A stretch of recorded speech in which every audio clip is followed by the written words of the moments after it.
burger, don't touch the burger, stay off of the burger. I did see this one. Yeah. You don't have to push the burger down. Just let it cook. I remember this one. Yeah, man, let it cook. Let science happen, But for me, it was such a disgrace because the thing for me is I'm very prideful of my career. I'm very prideful of my craft. As you should be. It's something that I take very seriously. I say all the time in a very odd roundabout way, I say, look, we have the opportunity to kill people on a daily basis. People come into our restaurants and they trust us. They don't think about the sanitation of it, but it's our job to make sure that they don't have to think about the sanitation of it. So keep a clean restaurant. So I walk into this restaurant where they've got black mold over the bar. The entire kitchen was laden, literally infested with black mold along all of the refrigerator doors. It was all over the equipment. It was all over the refrigerator. And if you remember correctly on this episode, this is the episode where we had mushrooms growing in the walk-in. Yeah, I do remember this. Okay. Yeah, So mold this and is the mushrooms and yeah. So we had the kitchen professionally cleaned a couple of times, and it got to the point that we basically quarantined the kitchen off, and we had coolers with the food in it because the coolers were safer than anything else that they had in there. Damn. They had open containers in the walk-in. There were golf ball sized mold spores hanging from the ceiling, and the chef was wearing a jacket. And the next time you guys watch this episode, I want you to pay attention to two very, very important things. One is the chef's jacket. All right. Okay. Because in one scene, he's wearing the jacket. The next scene, he's not wearing the jacket. And the reason why is because I take such a pride in my jacket that if you're going to call yourself a chef, then you better act like a chef. Yeah. Don't just wear the jacket and pretend like you can be one. And don't tell me how wonderful you are and how many awards you've won and you have all these initials after your name. Because guess what? I really don't care. Doesn't mean anything to me. What means to me is that you cook, you run a clean kitchen, and you're profitable and you're very professional at what you do. So this guy proceeds to tell me what a great chef he is in the whole 9 yards. And I looked at him. I said, take the jacket off, dude. You're not wearing the jacket anymore. I will not allow you to wear the jacket. So he kept kind of arguing with me, and I had a container. I had a 6-pan. If you work in a restaurant, you know what a 6-pan is. Mm-hmm. I had a 6-pan of salsa in my hand, and it was a homemade salsa that was bubbling from all the bacteria growth on the inside of it. And I said, then eat the salsa. And he said, I'm not eating the salsa. I can see that it's bad. I said, then take the jacket off. He said, I'm not taking my jacket off. So the next scene you see him, he's in a green T-shirt because he was now wearing an entire 6-pan of salsa all on over his jacket, in front of right? him. And they wouldn't air that shot. So hell yeah, dude. You know what? That's why you are where you are. Well, not why you are where you are, but that solidifies it, dude. You know what I mean? That's great, man. Yeah, I love that. I really do. That's phenomenal. I am going to have to go. We're going to have to go back on YouTube or somewhere and find that episode. Yeah, dude, it was an awesome episode. I mean, I can tell you about you name an episode that I was in, I'll tell you something fun about every single one of them, dude. Right? Whether it be a drunk waitress that we all went out with or, bartenders doing somersaults in our hotel lobby. We've had some – you got to realize we traveled with 40 guys on the road, 40 men and women. Well, on rescue. Wants to know what the best waitress was. Pops wants to know who your favorite waitress was. Oh my God! On the show or in my life? In your life, I guess. Hey, give us one of each. One of each, he says. My favorite waitress ever. Wow, man, that's a tough one. Okay, so my favorite waitress on the show would have to be one of the girls from. Man, that's a really tough one, dude. They're all good, right? No, you know why? Because there weren't that many that were good. so I hate to kind of, I hate to pick one just because. Yeah. Let me think. So let me go in real life. So I think my probably one of my favorite waitresses. Okay, I know. My favorite waitress is my sister. There you go. Good My answer. sister is one of the greatest waitresses that I've ever worked with. I had a tiny little 15-table BYO in Northeast Philadelphia in a horrible area, and her and my ex-wife waited tables there. And they both made a shit ton of money because of the fact that they genuinely cared, and also because of the fact that they were educated about what they were doing. Yeah, that's a great answer, man. Hey, tell them I'll accept this cop out and I'll talk to him in person. Pop says... Okay, let me think. You know what? I'm going to give you one of my favorite waitresses. One of my favorite waitresses was the unbelievably smoking hot Russian girl who was in the billiard place that we did in Denver with Ami when Ami called me a fat boy. She was my favorite waitresses because, one, she was absolutely brilliant. She was she was going to medical school. Nice. She was smoking hot, that Eastern European, that beautiful dark hair, that great accent, and just a great ass. Well, that helps. Yeah, it totally does when they're leaving and coming and going. Yeah. It's all good. What if I was to tell you that we have a special guest that just showed up in the studio, and his name's Joe Love? Yeah, great. Joe Love actually was Joe Love was a really good friend of mine, and I heard that when I heard that this morning, I actually kind of freaked out because I didn't want anybody to take offense to what I had said. No, I understand. Okay, that. there was no offense made. No, it was cool. I wasn't okay, but it really bothered me to the fact that I hate to tell you, but I pulled the episode. Did you really? Because I pulled that today because I really didn't. Well, because that's not the way that I am. I am I'm a really, really good dude. I'll tell you that right off the bat. Look, I'm tough in business, and I drive a hard bargain when it comes to negotiating on things, and I'm tough with my employees. But I'm a really caring guy, and that bothered me because of the fact that, one, our editor got that really late. Yeah. And unfortunately, it was missed. It wasn't his fault. I never should have said something like that.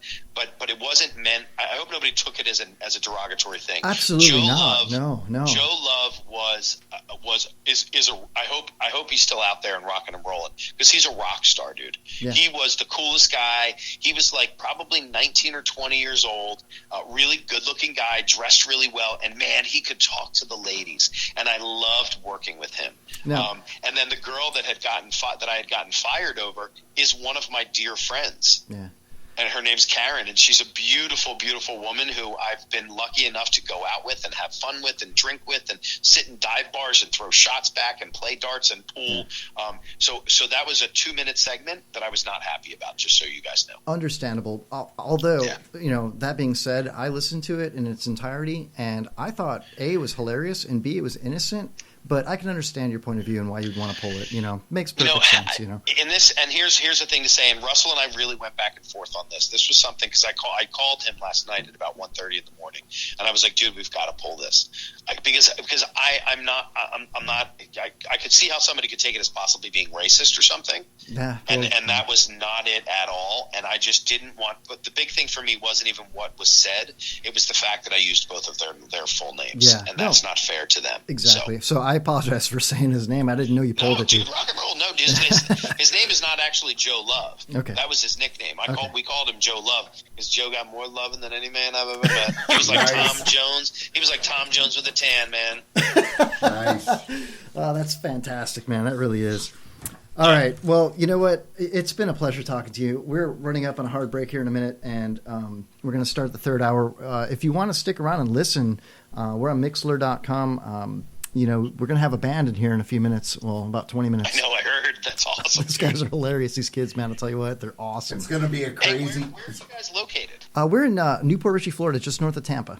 Okay. So you guys know I'm opening a restaurant down in Tampa. No, I did not know that. No. Yeah, my clients were opening a spot down there. I can't tell you too much about it right now. But number two of my most favorite radio people in the world are in Tampa. Which is Kathy Suswitz and Monica. I can't remember Monica's last name, but it's Bills fan Monica and Kathy Suswitz on Twitter, and I'll connect you guys. That would be awesome. Awesome girls, and my other buddy Jack Stifel lives down there, who's from Mix Radio. Mm-hmm. I have a boatload of friends down in Tampa, man, and I got my last 2 tattoos down in Tampa in Ybor City. Oh, nice, dude. Yeah, well, welcome to Tampa, brother. That's man, awesome. I don't play games, dude. I have fun. You should, man. That's so cool. Tampa's a big test market. So when I'm down there, I will totally make sure that you guys know when the opening is. That'd be great. Just keep in touch with me through Twitter and Facebook or whatever it is, and I've got a really good kind of conglomerate of people that I go down there and hang out with, and I love Tampa. I'm a huge fan of it. So. Yeah, we are too. Yeah. Well, listen, I can't thank you enough for calling in. And, Jocelyn was really nice to me. Kudos to her. Keep her around, man. She is awesome, No, I'm hoping she keeps me around. Right on. So, and Road Rash podcast, if anybody's out there listening to us, definitely check out Chef Brian Duffy's podcast with Russell Davis. And that is an amazing podcast. It's new. It's fresh. These guys, travel the country.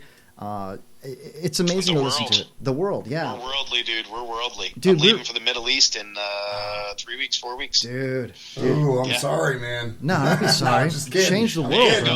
going to a military base, brother. I don't play games. All right, cool, good. Well, be good. safe out there, Brian. Seriously. I will, man. Thank you for calling in, and listen to the Stillhouse Shakers in a few minutes, man. Thanks for calling. We really appreciate it. All right, Cheers, have a good guys. night. Have a good night. Nice Thanks, talking man. to you. Yeah, nice talking to you, bro. Thank you. Bye-bye. All right, Brian Duffy, everybody. There you go. That guy is badass right there, huh? That was really cool.